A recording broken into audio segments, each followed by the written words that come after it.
Imagine walking down a street and your nose hits a wall.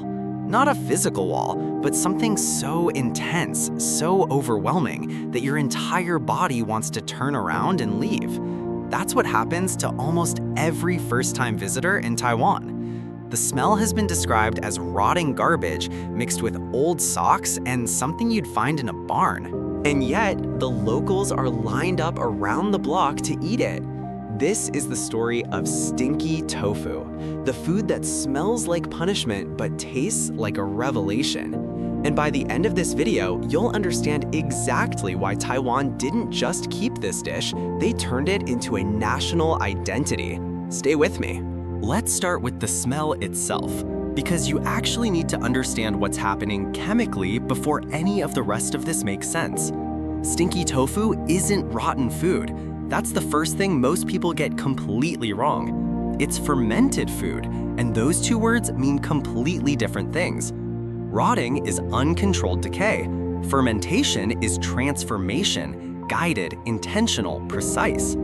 Scientists analyzing stinky tofu using gas chromatography, a method that breaks down a substance into its individual chemical compounds, identified the main odor sources as indole, skatole, phenol, and dimethyl trisulfide.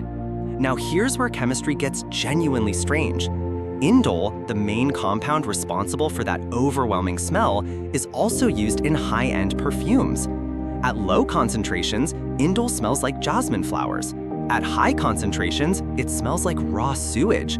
Same exact molecule, completely opposite experiences. The only difference is how much of it hits your nose at once. So when you smell stinky tofu from 30 meters away, you're not smelling something alien. You're smelling the exact same compound in a luxury French perfume, just at a completely different volume. That changes things, doesn't it? And because of that, the fermentation process itself becomes even more fascinating. The tofu gets submerged in a brine, a liquid mixture traditionally made from fermented milk, vegetables, herbs, and sometimes dried shrimp or cured meat. Each vendor, each family, each street cart has a completely different recipe. Nobody shares it. Research shows that lactic acid bacteria make up 64% of the microbial community inside that brine, and these bacteria break down the proteins in tofu into amino acids and complex flavor compounds. It's the same biological process that creates aged blue cheese or a fine-aged Parmesan. The tofu sits in that brine for 4 to 6 hours before it's cooked, but the brine itself, that's the real treasure. Some vendors in the Shenkeng district of Taipei quietly claim their brine has been running continuously for decades. You can't buy that, you can't replicate it overnight. That single jar of liquid represents more business value than any commercial kitchen equipment they own. And the final result? The smell is enormous, but the flavor is surprisingly gentle. Deep, complex, layered, like something that took a long time to become what it is. People who've eaten both describe it as blue cheese experienced from the inside. Which brings us to the question nobody asks out loud: if this thing smells so extreme, how did it become a cultural icon in the first place? The answer starts more than 300 years ago and involves a man who failed his most important exam. Wang Zhe-hei was a scholar from Anhui province in China during the Qing Dynasty. He came to Beijing hoping to pass the imperial examinations, the gateway to government positions and social status. He failed. With no money to get home and no idea what to do next, he started selling tofu to survive. One batch, sealed in a clay container and forgotten for several days in the summer heat, came out transformed. Deep purple, pungent beyond anything he'd smelled before. He tasted it anyway, and it was extraordinary. That accident became a product. That product became a brand.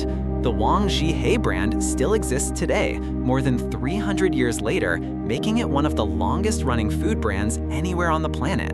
But here's what most people completely miss about this story. Stinky tofu originated in mainland China. Taiwan took it and turned it into something the origin country never quite managed. After 1949, waves of migrants from across mainland China arrived in Taiwan, bringing their regional food traditions with them. Stinky tofu was just one of hundreds of dishes that crossed the strait.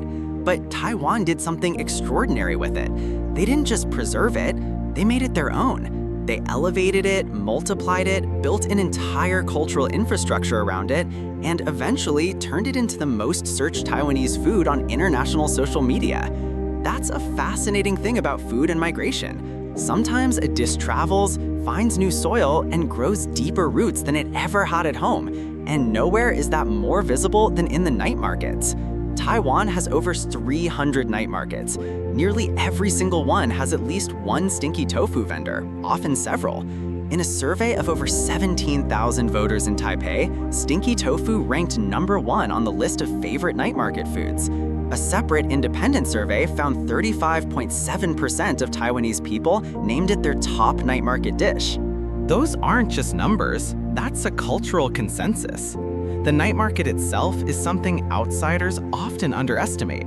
It's not just a place to eat, it's where generations meet. Grandparents, parents, children, all navigating the same narrow aisles, stopping at the same familiar stalls. The smell of stinky tofu is baked into those memories. For Taiwanese people living abroad, it's often the first thing they say they miss, not because they can't get tofu somewhere else, but because you can't recreate that exact combination of smoke, fermented brine, pickled cabbage, and chili sauce at 11 at night, surrounded by the people you grew up with. Smell is the most powerful sense tied to memory, and stinky tofu is the smell of home for millions of people.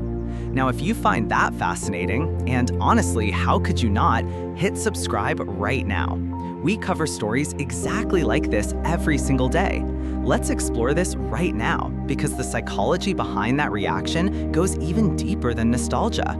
Paul Rosen, a psychologist at the University of Pennsylvania, studied why humans enjoy experiences their own nervous system initially rejects.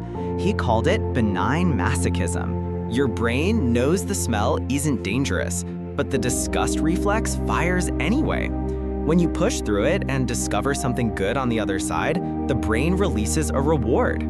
That reward is part of why people find stinky tofu so addictive once they try it. The challenge was part of the experience. Remove the smell and you actually remove the satisfaction. This is why Taiwanese people don't apologize for stinky tofu. They see the extreme smell as a feature, not a flaw. There's even a saying that roughly translates to, the farther the smell carries, the better the tofu. That's not just a culinary philosophy, that's a statement about cultural confidence. And speaking of cultural confidence, let's talk about a town that built an entire economy on exactly this.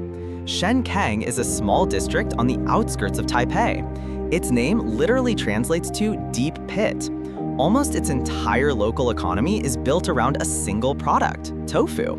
The old street in Shenkeng is lined with vendor after vendor, each proudly protecting their own fermentation brine, each refusing to share the recipe. But what makes Shenkeng remarkable isn't just the variety, it's the creativity. Stinky tofu there comes fried until the outside shatters like glass and the inside stays soft as cream. It comes grilled over charcoal, where the smoke fuses with the fermentation to create something no oven could replicate. It comes braised in rich broth alongside duck blood cake, a Shanghai-style preparation where the tofu melts completely into the liquid. And then, because Shenkeng understands the power of surprise, it comes in ice cream. Stinky tofu ice cream is one of the most consistently viral food videos on international social media.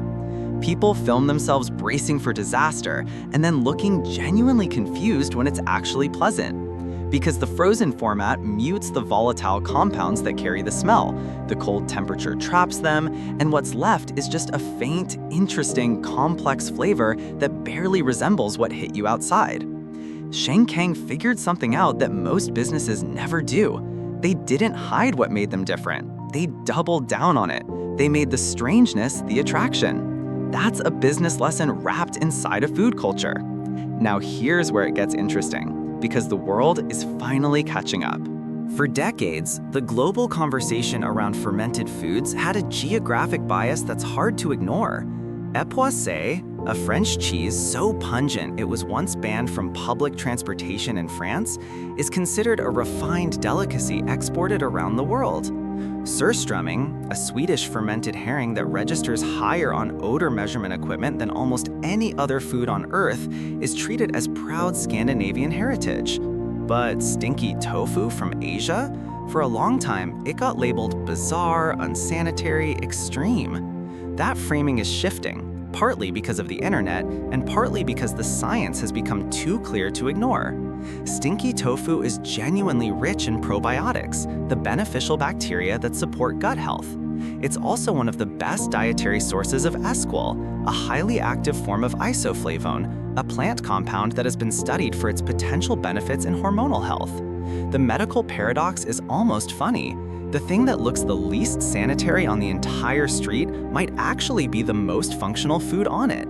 And the global reach of stinky tofu has now hit a level where it's causing legal disputes in places like Los Angeles. A restaurant in San Gabriel, California was fined for serving stinky tofu after complaints from neighboring businesses about the smell.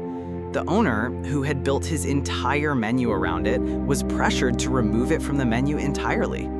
The story exploded across social media and turned into a national debate about food rights, cultural bias, and who gets to decide which smells are acceptable in public. Because here's the question that nobody had a clean answer to. Why does the smell of bacon frying never get anyone fined, but fermented tofu does? That question is still being asked. And the fact that it's being asked in California, a continent and an ocean away from Taiwan, is proof of something remarkable. This dish, born from an accident in Qing Dynasty China, shaped into an identity in Taiwanese night markets, has become globally controversial enough to end up in an American courtroom? That's not a weird food story anymore. That's a cultural power story. Pizza Hut Taiwan once launched a stinky tofu pizza that went viral in over 30 countries, not because it was delicious, because it was impossible to ignore. Tourism surveys show that 82% of international visitors to Taiwan cite food as a primary reason for their trip, and stinky tofu is consistently the single most mentioned dish in their accounts.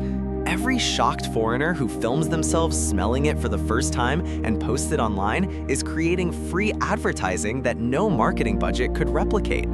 The most effective promotion for Taiwanese culture is a smell that makes outsiders recoil.